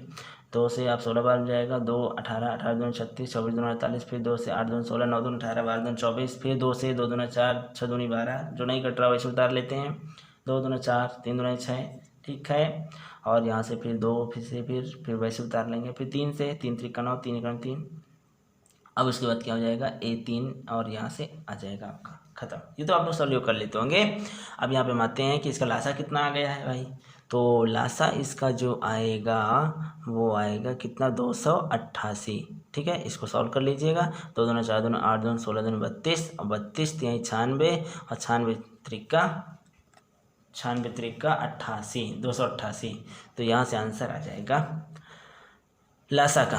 अब ये जो लासा जेड का मान आया है इसको, तो लासा आ गया 288। ठीक है, तो अब देखिए कॉन्सेप्ट और यहाँ से आता है, क्योंकि हमें फ्रैंक रहना है हर एक फ्रेज पर, हर एक वाक्यांश पर फ्रैंक रहना है। यहाँ बोला ऐसी सबसे छोटी संख्या बताओ। ठीक है, तो सबसे छोटी संख्या के लिए किसको वाई माने ना, तो वाई 3000 से घटाया जा रहा है, तो इसके समकक्ष ही हमें इसके इक्विवेलेंट ही संख्या रखनी है। और चूंकि यहाँ पे जो लासा 288 और 3000 में बहुत बड़ा अंतर है, तो अब जब इसको घटाओगे तो जो वाई का मान आने वाला है वो बहुत ज़्यादा आएगा, तो बड़ा आएगा। 3000 से 288 घटाओगे तो बड़ा तो आएगा ही भाई। 2700 कितना, 12, 2712 संख्या आएगी, और जो कि एक बहुत बड़ी है। और इसने क्या कहा, ऐसी सबसे छोटी संख्या बताओ। इसका मतलब है कि इस जो घटाना है, दैट मीन्स लासा जो है, इसको हमें 4 अंकों के पास ले जाना है, आसपास। तो देखिए 288 को हमें पहुंचाना है 3000 के आसपास। तो 2 तरीके हैं, 288 को इससे भाग दे के पहुंचा सकते हैं कितना शेषफल है, जैसे पीछे क्वेश्चन किए हैं, इससे भाग देंगे, जैसे 5 अंकों का पीछे किए थे अभी संख्या में। एक तरीका वो है, और दूसरा तरीका ये है कि आप डायरेक्ट इसको अप्रोच आप लगा सकते हो फ्रैंक दिमाग से, फ्रैंकली माइंड से। आप यहाँ पे क्या करोगे, 10 से गुणा कर देंगे तो आपको पहुँच जाएगा कि नहीं, देखो पहुँच जाएगा तुरंत 2880। ठीक है, बिल्कुल। आप घटाओगे तो जो भी शेषफल आएगा 288 से कम ही आएगा, और कम रहना चाहिए। ठीक है, बस वही सही है। मतलब जो भी इनको घटाने से, अब जो संख्या आ जाए, जो भी इनको घटाने से 3880 घटाने पर जो भी संख्या प्राप्त हो वो 288 से कम होनी चाहिए। अगर ज़्यादा आती है तो फिर भाग चला जाएगा ना, तो 288 से कम होनी चाहिए। आप देख भी सकते हो 2880 और 3000 का अंतर आ रहा है आपका 120, जो कि 288 से कम है, अर्थात उसके नियर पहुंच गई है। अब इससे नियर नहीं पहुंच सकती। तो चलिए यही आपका राइट होगा। अब क्या करें, इससे हम घटा के देख लेंगे तो आ जाएगा 120, यही आपका आंसर। अब ये जो 2880 आ चुका है, अब ये आपका सही लासा है।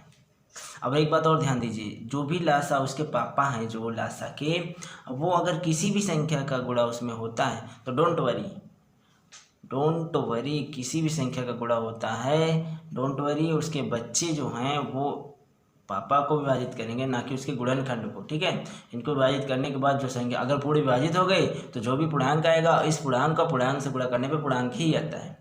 ठीक है, फ्रैक्शन नहीं आ जाता है, पूर्णांक का पूर्णांक में गुणा करने पर पूर्णांक ही आता है, फ्रैक्शन नहीं आता है, इस बात को ध्यान देना। तो इससे विभाजित हो जाएगा। तो इसलिए आप बिल्कुल भी दिमाग ये न लगाइए कि अगर इसमें 10 का गुणा हो गया, इसमें 16 का गुणा हो गया, इसमें 32 का हो गया, इसमें 7 का हो गया, तो हो सकता है इनसे ना हो। नो, एक पूर्णांक है, इससे विभाजित हो गया तो इसके बाद भी विभाजित होने के बाद कुछ पूर्णांक आएगा। तो कोई पूर्णांक जब पूर्णांक से जुड़ रहा है, गुणा हो रहा है, तो क्या मतलब विभाजित हो गया ना, इससे विभाजित हो गया, फिर उसको जोड़ दो, या जो भी इससे गुणा करके जो भी संख्या नई संख्या प्राप्त होगी उसमें इसका तो गुणांक होगा ही होगा ना। तो फिर जो भी नई संख्या प्राप्त होगी गुणा करने में, जैसे यहाँ पे 2880 नई संख्या प्राप्त हुई है, तो इसमें तो 288 गुणन होगा ही ना।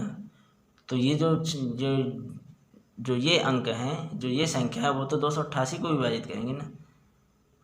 ठीक है ना, जब और नियम ये कहता है कि अंकों में जो उसका गुणनखंड होता है, किसी भी गुणनखंड को कोई संख्या अगर विभाजित कर देती है तो वो पूरी गुणनखंड से प्राप्त जो संख्या, जैसे इन दोनों गुणनखंड से प्राप्त संख्या 2880 आई है, तो वो 2880 को भी पूरी तरह विभाजित करेगा। ये नियम कहता है अगर कोई भी संख्या किसी गुणनखंड के किसी एक भाग को विभाजित करता है तो गुणनखंड से प्राप्त जो संख्या होती है उस पूरी प्राप्त संख्या को विभाजित कर सकता है।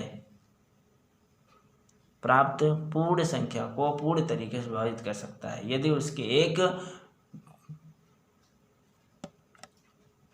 फैक्टर को विभाजित किया है तो उसका पूर्ण अंक विभाजित होगा। ओके, तो अगर इससे विभाजित ये सभी विभाजित कर देते हैं तो इससे वो भी पूरा विभाजित कर देंगी, तो ये भी लासा ही होगा इन तीनों का, अर्थात दी गई संख्याओं से ये पूरा पूर्ण विभाजित हो जाएगा, दैट मीन्स लासा। लेकिन थोड़ा बड़ा लासा होगा, समझ लेना, वह छोटी छोटी संख्या नहीं होगी, थोड़ा बड़ा हो गया, थोड़ी बड़ी लासा होगी, थोड़ी बड़ी संख्या होगी। ओके, तो अब यहाँ पे आप जेड का मान डाल दीजिएगा जेड की जगह, और उसके बाद फिर अब आई आराम से निकल आएगा।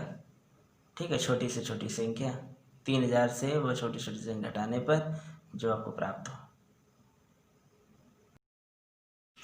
आइए दोस्तों, नेक्स्ट क्वेश्चन कह रहा है सबसे पहले बता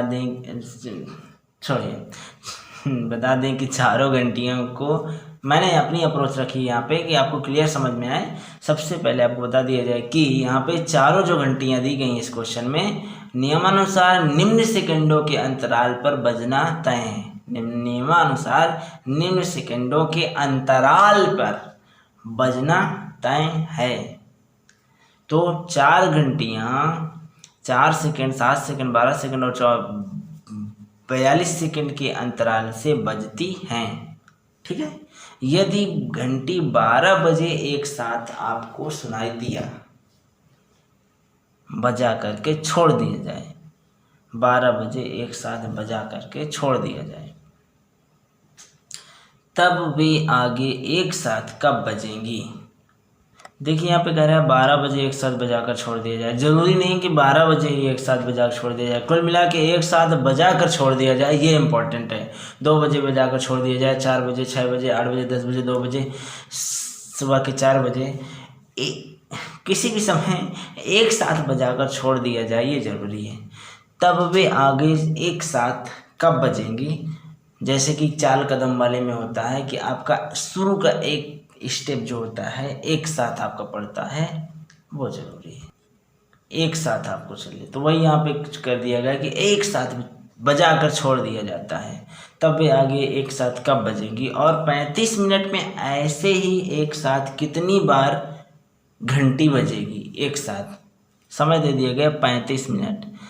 35 मिनट में जब एक साथ बजेगी तो ऑब्वियस ही बात है, एक तेजी में आवाज़ आएगी, टान, ठीक है, नहीं तो tin tin tin tin tin, अलग अलग करेंगे। और जब एक साथ बजेगा तो ठान तेजी में होगा। ठीक है, तो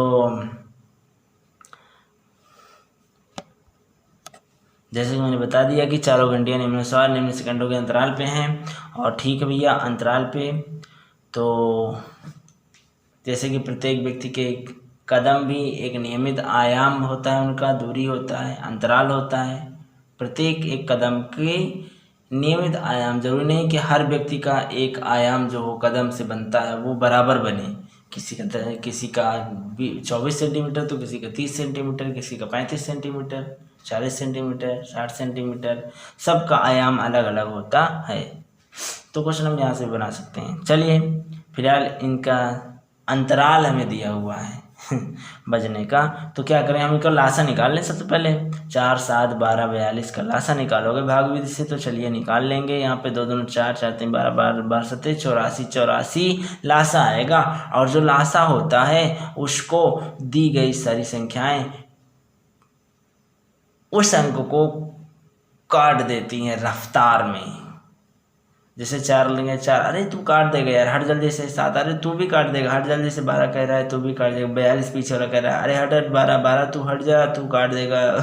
मतलब काट तो सभी देंगे। और किस समय? 42 84 सेकेंड पर। जैसे 85 हो गए तो फिर नहीं काट पाएंगे सब। तो 84 पे ही ये कह रहे हैं, अरे हम सब तो काट देंगे, चलो एक साथ काटते हैं और मचता है टान। एक साथ काटते हैं और मचता है टान टान, है।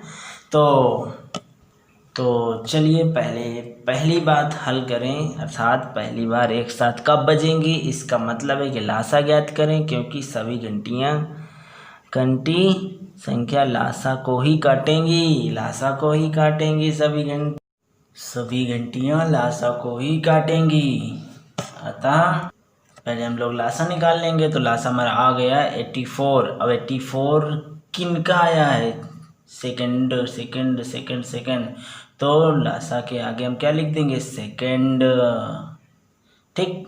तो 84 सेकंड के बाद पहली बार चारों घंटियां एक साथ बजी। पक्की बात है ना? क्योंकि लासा वही होता है जिसको सब काट सके, और सभी एक साथ बोलेंगे टर्न। ओके। तो आगे चूंकि 84, अब देखिए, अब कह रहा है कि 35 मिनट में कितनी बार एक साथ बजेंगे। ठीक है, एक साथ कितनी बार ऐसे ऐसे कितनी बार होगी? तो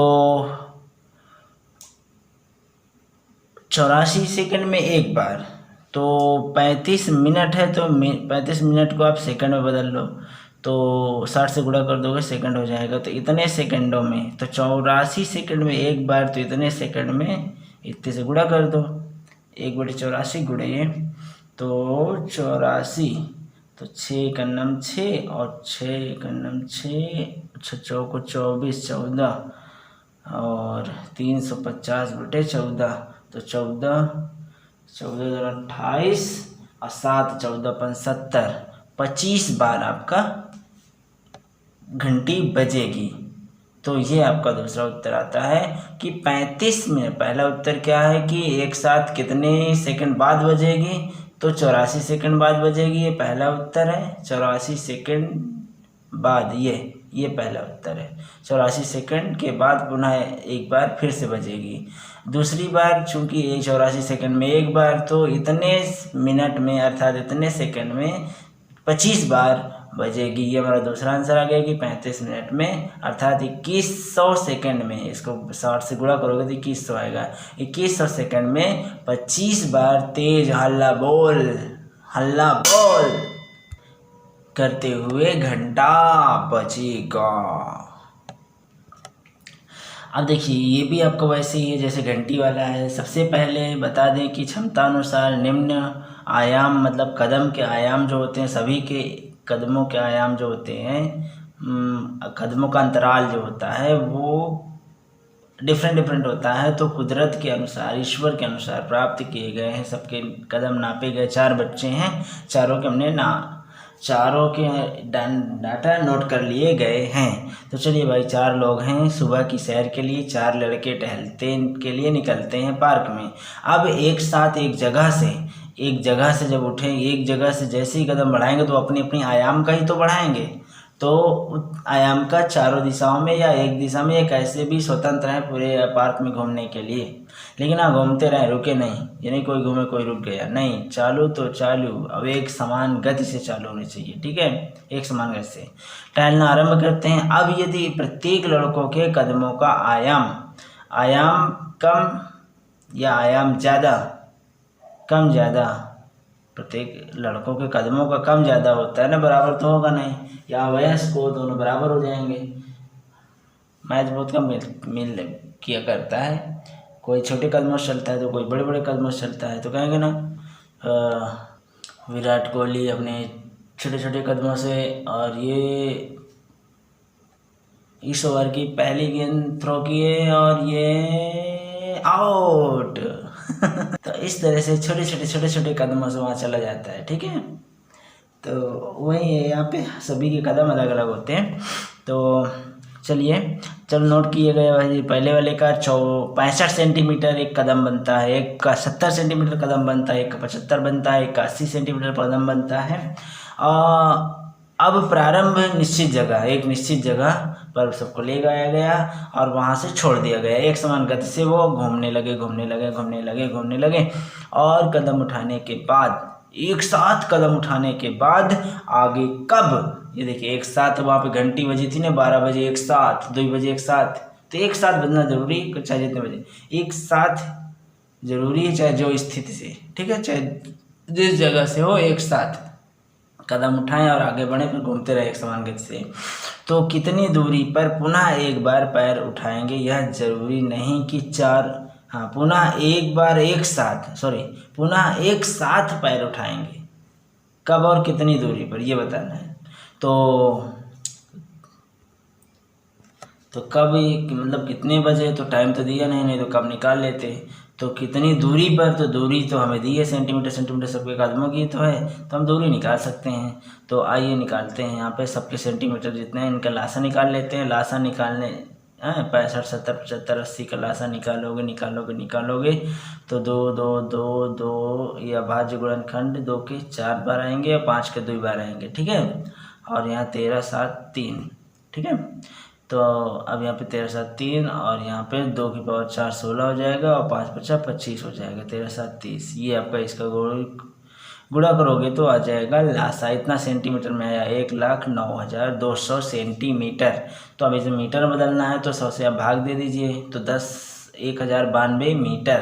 तो 1092 मीटर ये आपका लासा है। इन सेंटीमीटरों का, इस दूरियों का ये आ गया लासा, अर्थात ये सब एक जगह सब काट देंगे तो वहीं से कदम इतने मीटर चलने के बाद फिर आप आशा करिए कि वो एक साथ उठाए होंगे कदम को।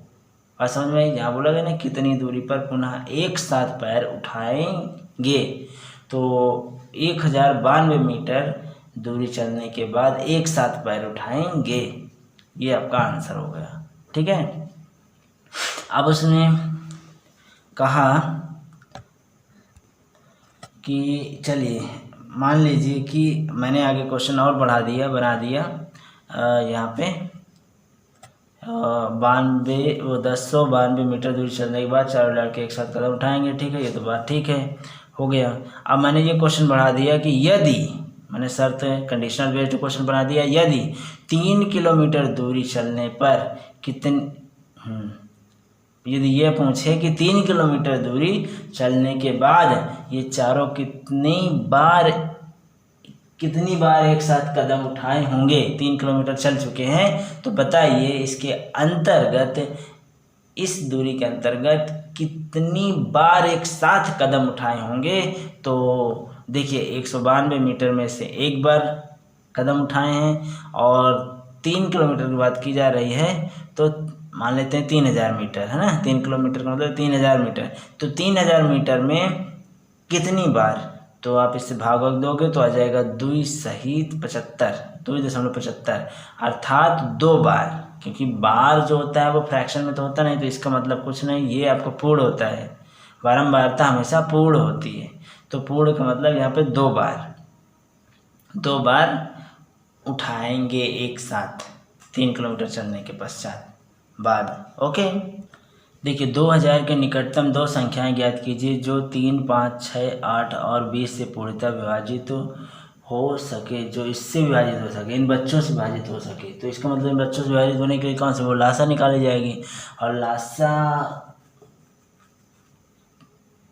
किसी से भी गुणा होती है तो वो भी कटी जाती है, तो लासा निकालना पड़ेगा। और वो भी लासा किसके, 2000 के निकटतम 2 संख्याएं याद करनी है, तो कोई बात नहीं, लासा आप निकाल लीजिए। और लासा को निकालने के बाद उसमें आप, जैसे मैंने बताया ना, 2 तरीके से किसी भी संख्या के निकटतम आप पहुंच सकते हैं। एक तो आप उस जो लासा आया है उससे भाग दे दीजिए, भाग देने के बाद आप पहुंच सकते हैं। दूसरा, आप क्विकली गुणा करके पहुंच सकते हैं, ठीक है। तो 2000 के निकटतम संख्याओं के लिए थोड़ा बड़ी लासा की वैल्यू लेनी होगी, है ना। हाँ, सर्वप्रथम छोटे का लासा छोटे का लासा ठीक है, सबसे छोटे छोटे, हाँ लासा क्या होता है, वह छोटी छोटी संख्या, तो इसीलिए मैंने लिखा छोटे का लासा। तो 3 5 6 8 20, इनका हम लासा निकालेंगे तो 2 2 2 2 5, तो 2 2 2 8 8 3 24 24 5 120, तो छोटी छोटी लघुत्तम समाप्त पड़ता है 120 आ गई। अब 2000 का निकटतम अभिष्ट संख्याएं चाहिए हमको, ठीक है। 120 तो आ गई, 120 आ गई। अब हमें क्या चाहिए, 2000 का, क्वेश्चन कह रहा है कि 2000 का निकटतम अभीष्ट तो संख्या बतानी है आपको।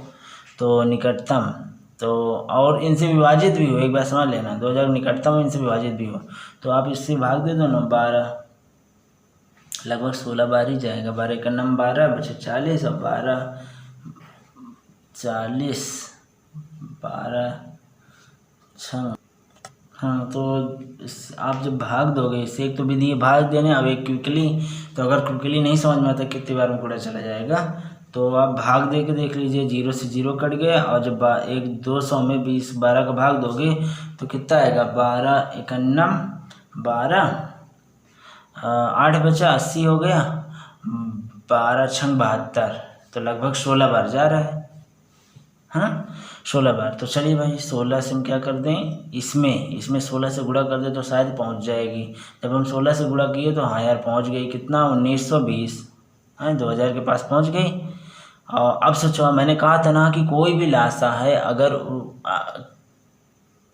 3 4 संख्याएं जो हैं अगर किसी एक संख्या को काट देती हैं, अर्थात लासा को काट देती है, तो वह संख्या अगर किसी दूसरे पूर्णांक से गुणा करके जो गुणित संख्या आती है उसको भी चारों संख्याएं काट सकती हैं। गुणित संख्या जो आती है उसको भी चारों संख्याएं काट सकती हैं। अगर ये चारों संख्याएं किसी संख्या को काट देती हैं और यह संख्या किसी अन्य एक पूर्णांक संख्या से गुणा होती है, तो जो प्राप्त गुणित संख्या को भी ये चारों संख्याएं काट देंगी, ये नियम कहता है।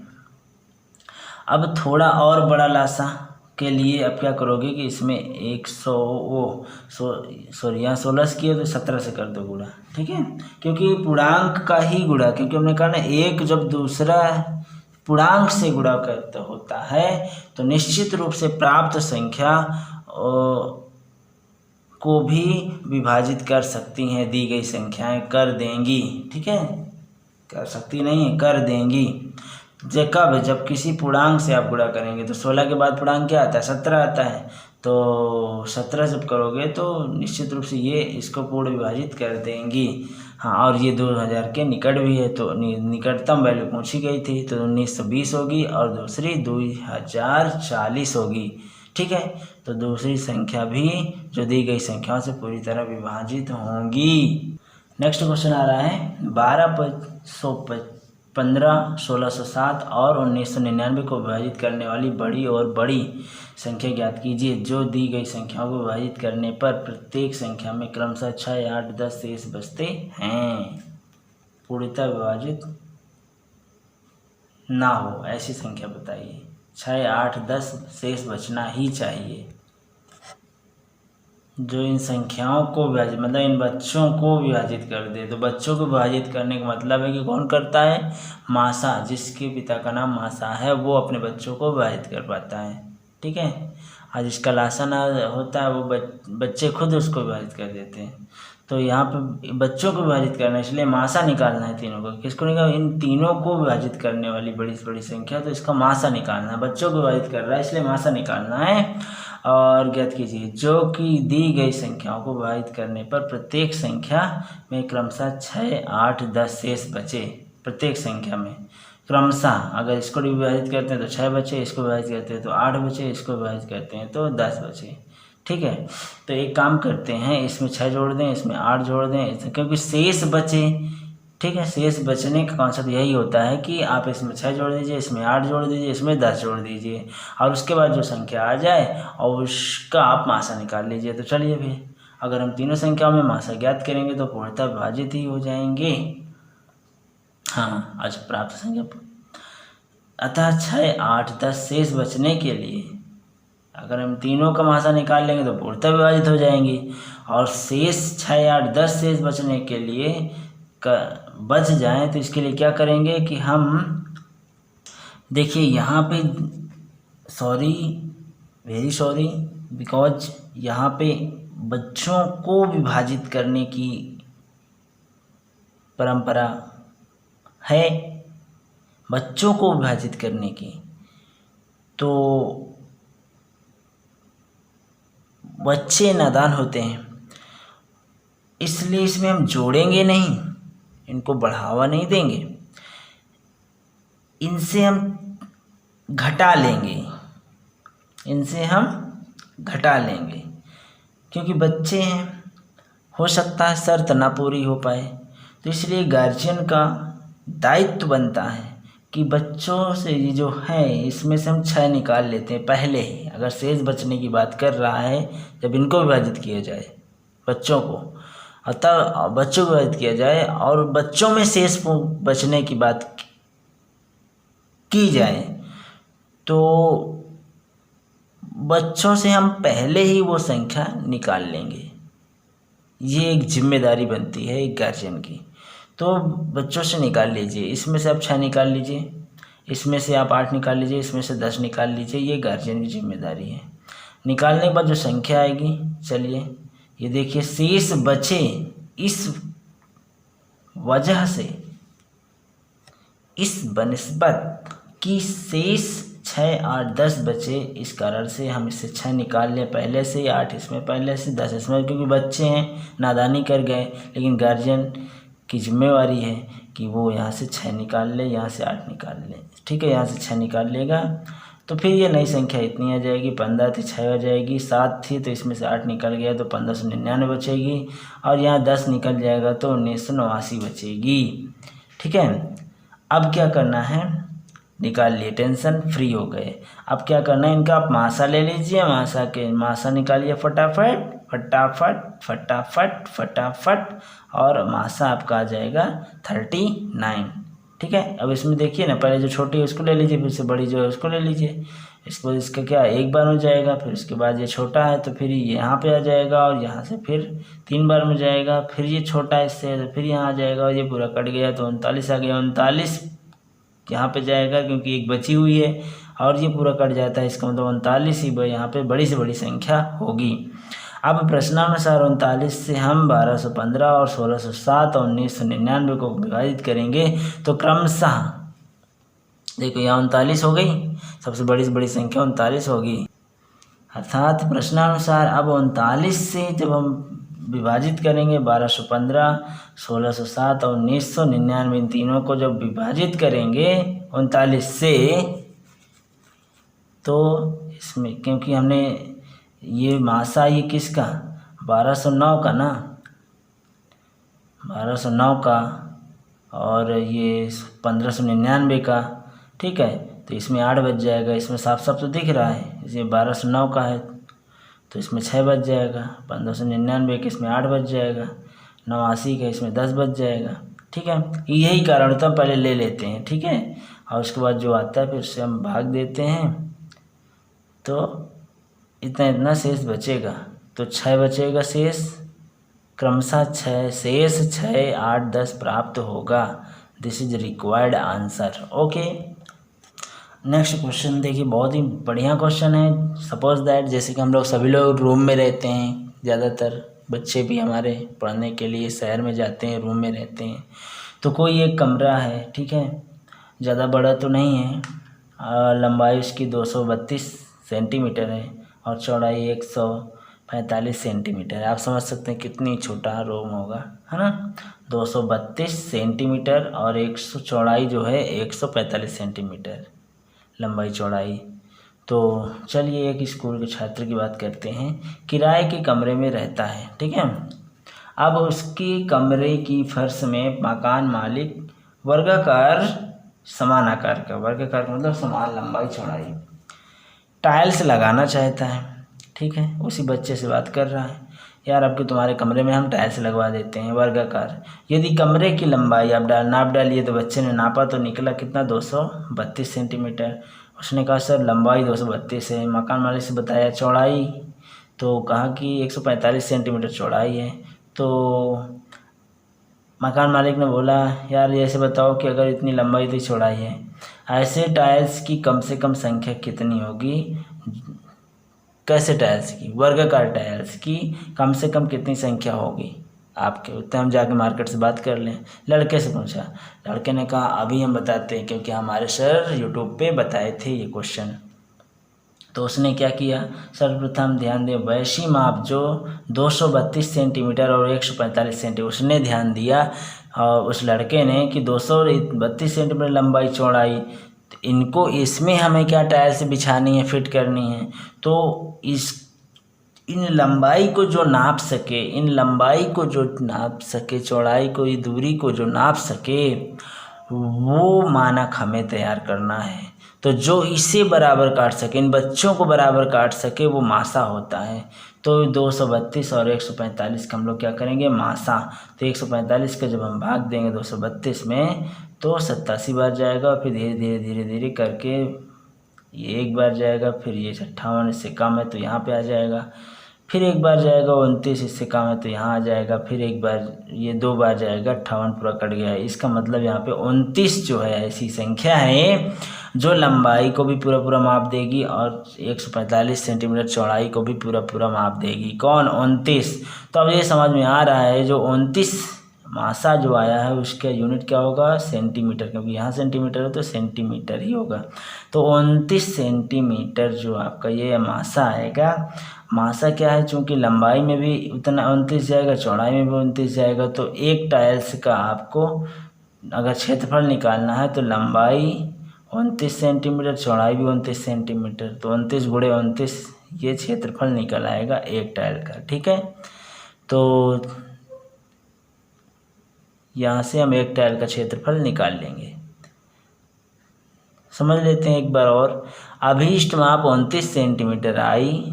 ठीक है, जो लंबाई व चौड़ाई दोनों को, या दोनों लिखा है, दोनों को इसी माप से पूरा पूरा मापेगी। बिल्कुल सही, इसी माप से पूरा पूरा मापेगी, क्योंकि दोनों से ही तो ये मासा निकला है, जिससे मासा, जिन संख्याओं से मासा निकलता है, मासा उन संख्याओं को पूरा पूरा पूरा पूरा पूरा पूरा माप देती है, काट देती है। ठीक है, तो ठीक है, 29 जो है लंबाई और चौड़ाई दोनों को इसी माप, इस 29 सेंटीमीटर की माप से पूरा पूरा मापेगी। तो चलिए भाई, लंबाई जो होगी इधर 29 और चौड़ाई में भी 29, तो इस तरह से 29 सेंटीमीटर लंबाई और 29 सेंटीमीटर चौड़ाई से एक टाइल्स का क्षेत्रफल आ जाएगा इतना। तो एक टाइल्स रख लीजिए, 29 इधर 29 इधर, है उतनी जगह को आप देखिए, हाँ 29 ये, अब पूरा यहाँ पे कमरा है आपका इतना बड़ा। तो आप सोचिए, जब एक टाइल का क्षेत्र 29 गुणे 29, इतने क्षेत्रफल में एक टाइल लगती है, कितनी, एक टाइल। तो इस पूरे कमरे में जो रूम है पूरा हमारा, इस पूरे का क्षेत्रफल में कितनी टाइल्स लगेंगी मालूम चल जाएगा ना। तो अब हमने निकाल लिया, एक टाइल का क्षेत्रफल 841 है। कमरे में प्रयुक्त कुल क्षेत्रफल, अगर कुल कमरे का क्षेत्रफल निकालना है तो लंबाई और चौड़ाई इन दोनों का गुणा कर देते हैं, 33,640 सेंटीमीटर वर्ग सेंटीमीटर। तो अब हम जान चुके हैं कि 841 सेंटीमीटर क्षेत्रफल, 41 सेंटीमीटर स्क्वायर क्षेत्रफल में एक टाइल्स सेट हो जाती है। तो 33,640 सेंटीमीटर स्क्वायर वर्ग से कमरे के कुल क्षेत्रफल में कितने टाइल्स सेट हो जाएंगे, कुल मिला के 40 टाइल्स आ जाएंगे। ठीक है, इतने में इतना, तो इतने में इतना से गुणा कर दीजिए, 1/841 में इतने से गुणा कर दीजिए। तो जब गुणा करोगे तो इसको काटोगे तो 40 आंसर आएगा, और इस तरह से 40 टाइल्स आपके कमरे में लगेंगी। तो आप बता सकते हो। ठीक है, तो इस तरह से आप समझ जाइए कि समझ लो, मान लो जैसे आपके मकान मालिक ने बताया कि बच्चा इसमें कि कुल कितनी टाइल्स लगेंगी, तो मान लीजिए पूरा क्षेत्रफल निकाल लीजिए, इतनी टाइल्स लगेंगी। हाँ, तो एक काम करें, एक टाइल्स का निकाल लें। एक टाइल्स का क्या होता है, वर्गाकार है, तो मासा जरूर मासा निकाल लें, किनका, लंबाइयों का चौड़ाइयों का मासा निकाल लें एक टाइल्स का। तो उतने क्षेत्रफल में एक टाइल, तो इस पूरे कमरे के क्षेत्रफल में कितनी टाइल? 40 टाइल। अब ये लास्ट क्वेश्चन है इस वीडियो का, आप ध्यान से देखें। माननीय मुख्यमंत्री आदित्यनाथ योगी जी ने जब कोरोना काल में 29 अक्टूबर को यूपी में स्कूल खोलने का आदेश दिया, तब बच्चों की सहमति पत्र की संख्या के अनुसार सभी बच्चों से सहमति पत्र जरूरी अनिवार्य कर दिया गया। सहमति पत्र की संख्या के अनुसार कक्षा 9 में 60, कक्षा 10 में सहमति पत्र प्राप्त हुए। कक्षा 9 में सहमति पत्र प्राप्त हुए 60 बच्चों का, कक्षा 10 में सहमति पत्र प्राप्त हुए 120 बच्चों का, 11 में 84 बच्चों का और 12 में 108 बच्चों का विद्यार्थियों का सहमति पत्र प्राप्त हुआ। यदि प्रत्येक कमरे में विद्यार्थी बराबर संख्या में बैठने की व्यवस्था की जाए, बराबर संख्या में बैठने की व्यवस्था की जाए, प्रत्येक कमरे में, हर एक कमरे में विद्यार्थी बराबर संख्या में बैठें, इसकी क्योंकि बराबर सीटें लगी हैं, ठीक है, तो बराबर अगर लगी हैं तो वहाँ पे कॉन्सेप्ट लगेगा, वहाँ पे क्वेश्चन ये बनेगा जहाँ पे बराबर कमरे हैं, कम ज़्यादा नहीं, जहाँ पे बराबर सीटें हैं, तो वहाँ की व्यवस्था है ये, ऐसे स्कूलों की व्यवस्था है ये। तो बराबर संख्या में प्रत्येक कमरे में बराबर संख्या में विद्यार्थी बैठें और कुल सहमति पत्र इतने विद्यार्थियों का एस्टिमेट बनाना है। और बराबर संख्या में प्रत्येक संख्या में स्टूडेंट बैठें तो उन बराबर विद्यार्थियों की संख्या कितनी होगी, तो कुल कितने कमरों की आवश्यकता पड़ेगी। तो 60, 120 और 84, 108 इन सभी बच्चों को जो काट सके तो मासा होगा, ठीक है, इनका हम मासा ले लें तो इतने बच्चे 12 बच्चों का 12 बच्चे जो आए सबको काट देंगे, बस सबको ना माप देंगे। कहने का मतलब बच्चों की तो मापना है, बच्चों की संख्या को मापना है, तो बच्चों की संख्या को मापने के लिए बच्चों की संख्या वाला मासा चाहिए, ठीक है, ये आपको सोचना है। बच्चों की संख्या को काटने के लिए बच्चों की संख्या का मासा, तो मासा या बच्चों की संख्या का लासा लाओगे तो ये खुद ही काटेंगे, तो इससे कोई फ़ायदा नहीं है। मासा लाइए तो ये सबको काट देंगे और वो माप बता देगी, वही माप की इकाई होगी जो इन बच्चों को बराबर बांटेगी। तो मासा निकाल लें, ना कि लासा निकालेंगे, ठीक है। मासा इनको बराबर माप सकेगी, बराबर सेट कर सकेगी इन विद्यार्थियों को संख्या को। लासा क्या है, लासा तो ये विद्यार्थी खुद है उसको विभाजित करेंगे, तो उससे कोई मतलब नहीं है, हमें यहाँ पे मासा से मतलब होता है। तो अधिकतर जो IQ लेवल के अच्छे क्वेश्चन होते हैं वो मासा के लिए ही बनाए जाते हैं। बराबर का कॉन्सेप्ट होता है क्योंकि सबसे बड़ा प्लस पॉइंट है मासा का, जो भी नई संख्या आएगी वो हर एक संख्या में एक सिमेट्रिक संबंध दर्शाती है, अर्थात उसे बराबर वह संख्या उनको विभाजित कर देगी, उसको माप देगी, क्लियर मापेगी, सबको क्लियर एग्जैक्ट, न छोटा न बड़ा, एग्जैक्ट मापेगी।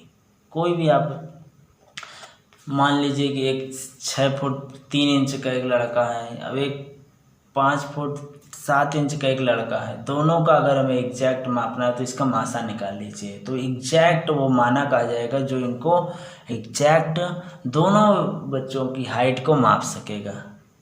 तो इस तरह से मासा का बहुत यूज होता है, वो एग्जैक्ट माप सकता है किसी भी जिनका मासा निकलेगा उन संख्याओं का, ठीक है। तो उसी प्रकार यहाँ जो संख्याएं हैं उनको भी एग्जैक्ट नापने के लिए हमें मासा की ज़रूरत पड़ेगी, और ज़्यादातर मासा से ही ऐसी प्रॉब्लम होती हैं।